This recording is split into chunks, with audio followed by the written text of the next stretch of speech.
Imagine two people living in the same city, in the same neighborhood, paying roughly the same amount for rent. The first person earns about $95,000 a year. Step into their apartment and you'll see a huge television dominating the living room. The furniture is expensive, the closets are packed with clothes that rarely get worn, and every room seems filled with things that were purchased with good intentions but barely used. The spare bedroom has become a storage area for forgotten purchases. Despite earning a strong income, this person feels anxious whenever they look at their bank balance. Missing a couple of paychecks would create a serious financial problem. Now picture the second apartment. The owner earns around $52,000 a year. The space feels open and organized. The furniture is simple but functional. The kitchen contains only the items that are actually used. The closets hold clothes that regularly get worn. The extra bedroom serves its intended purpose rather than storing unused belongings. When this person checks their finances, they feel calm. They have over a year of living expenses saved and consistently invest a portion of every paycheck. Same neighborhood. Yet the person earning nearly half as much enjoys far greater financial security. This isn't really a story about income. It's a story about the connection between possessions and wealth, a connection most people never fully understand. The first person isn't reckless with money. They don't gamble, waste money on major vices, or make obviously irresponsible decisions. Instead, they slowly built a lifestyle that consumes almost every dollar they earn. The second person discovered something powerful.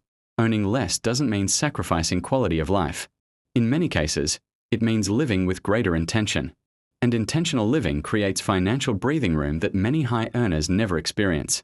Today, we'll explore the minimalist money principles that separate people who consistently build wealth from those who constantly struggle, regardless of how much they earn. These principles aren't about deprivation.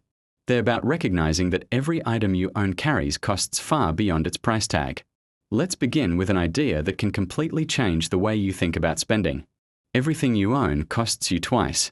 The first cost is obvious, the amount you paid to buy it. The second cost is hidden.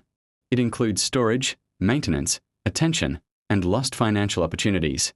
Take a treadmill as an example. Most people focus on the purchase price, but they rarely think about the space it occupies. That space could be used for something else, and housing space isn't free. The machine also requires cleaning, upkeep, and eventually replacement.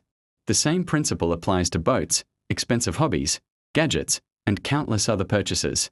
Many possessions quietly drain money long after the excitement of buying them has disappeared. They also consume something equally valuable: mental energy. Every object in your life demands a little bit of attention. It needs to be cleaned, organized, maintained, repaired, or eventually removed. The more things you own, the more decisions and responsibilities you create for yourself. Then there's opportunity cost. Money tied up in possessions isn't working for your future. A large purchase isn't just the thing you bought, it's also the investment growth you gave up in order to own it. When you start looking at purchases through this lens, you realize that the price tag is often only the beginning. That's why minimalists aren't necessarily anti-consumption. They're simply aware of the full cost of ownership. And that awareness leads to the first rule. Rule number 1. Calculate cost per use. Before buying anything, ask yourself how often you'll realistically use it. Then divide the total cost by that number. This simple calculation reveals whether something is actually valuable or merely appealing. A jacket that costs $400 but gets worn hundreds of times is far more economical than a $200 jacket that sits untouched in a closet. The same applies to kitchen gadgets, electronics, fitness equipment, and countless other purchases. Cost per use cuts through marketing and emotion. It helps you focus on actual value. Rule number 2. Use the replacement test. Walk through your home and ask a simple question. If this item disappeared today, would I spend money to replace it? Be honest. Many possessions stay in our lives simply because they've always been there. Old hobbies, forgotten purchases, unused gifts, and impulse buys often remain long after their usefulness has ended. If you wouldn't replace something, it's worth asking why you're still storing it. Removing those items creates more than physical space. It creates mental clarity. Rule number 3. Never upgrade out of boredom. One of the biggest wealth destroyers is replacing perfectly functional items simply because something newer exists. A working phone doesn't suddenly become inadequate because a new model was released. A reliable car doesn't stop serving its purpose because another vehicle looks more impressive. Many upgrades provide only minor improvements while carrying major financial costs. Minimalists focus on function rather than novelty. If something still performs its job effectively, it stays. Rule number 4. Make spending harder and saving easier. Human behavior usually follows the easiest path. If spending is effortless and saving requires effort, most people spend. If saving happens automatically and spending requires extra steps, most people save. Remove stored payment information from online stores. Wait at least 24 hours before making non-essential purchases. Automate transfers into savings and investment accounts. The goal isn't greater self-control. The goal is creating an environment that naturally supports better decisions.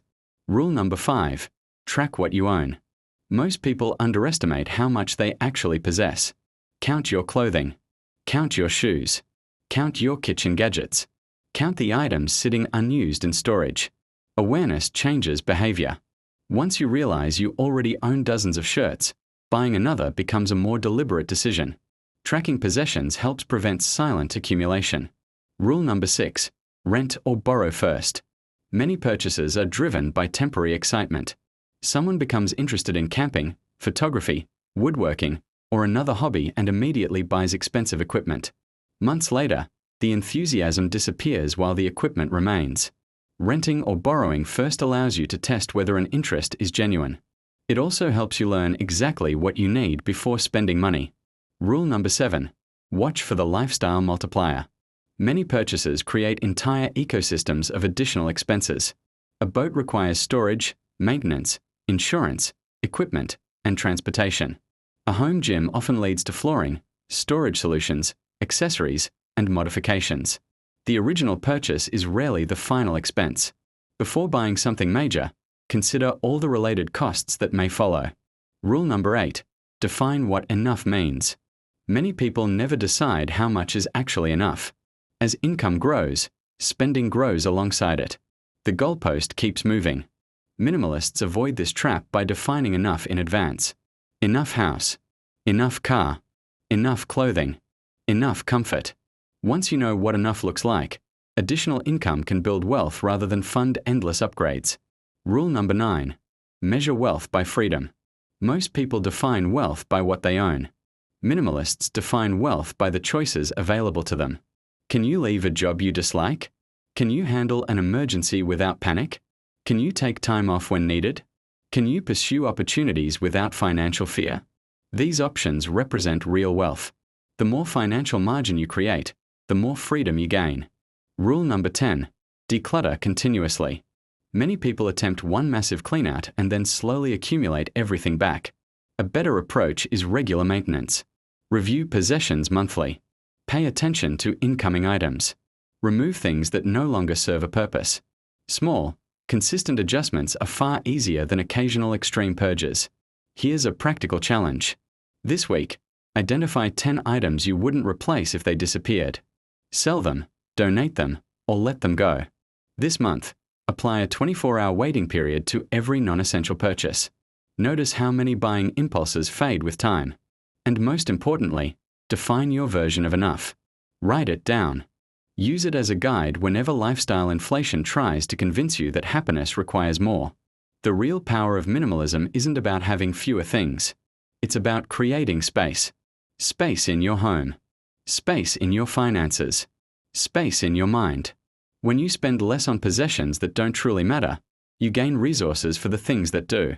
More savings. More investments. More freedom. More peace of mind. The person earning $52,000 with substantial savings didn't achieve security because of a higher income. They achieved it because they understood what was truly important. The person earning $95,000 but living paycheck to paycheck simply never questioned the assumption that more possessions would create a better life. Both paths are available regardless of your income. The decision comes down to one question. Do you want to control your possessions, or allow your possessions to control you? Financially, emotionally, and practically, one choice is almost always better than the other.